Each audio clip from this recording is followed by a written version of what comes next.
Bashkimi Evropian mbështet eurointegrimin e Maqedonisë dhe ndjek përparimin e vendit, deklaroi kryetari i Asamblesë Parlamentare të Këshillit të Evropës Theodoros Rousopoulos, i cili u drejtua sot deputetëve të Maqedonisë së Veriut nga foltorja e kuvendit. Ai tha se 75 vjet pas nënshkrimit të Konventës Evropiane për të drejtat e njeriut dhe 30 vjet pasi vendi ju bashkua Këshillit të Evropës, historia e Evropës vazhdon.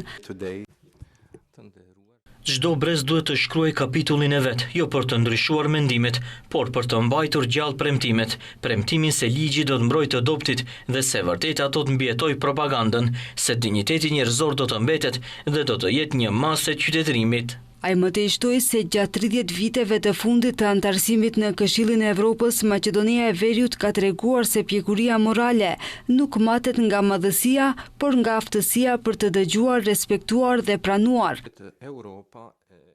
Në ato vite të hershme pata privilegjin të takohesha disa herë me një nga presidentët tuaj të parë, të ndjerin Kiro Gligorov, një burgshteti i cili mbahet mend për moderimin e tij të qetë dhe besimin e palëkundur në pavarësinë dhe bashkëtesën paqësore. Ai dikur tha: "E ardhmja jonë është në Europë, por përgjithësia jonë është këtu. Ne duhet të provojmë se kombët e vogla mund të jetojnë në paqe dhe demokraci, dhe ju keni pasur sukses në këtë. Progresi juaj është i rëndësishëm dhe jashtëzakonshëm." Rousopoulos po ashtu ka takuar edhe kryeparlamentarin Afrim Gashi. Të dy kryetarët theksuan rëndësinë e bashkëpunimit parlamentar dhe iniciativave të përbashkëta që kontribuojnë në një dukshmëri më të madhe të Këshillit të Evropës në rajon.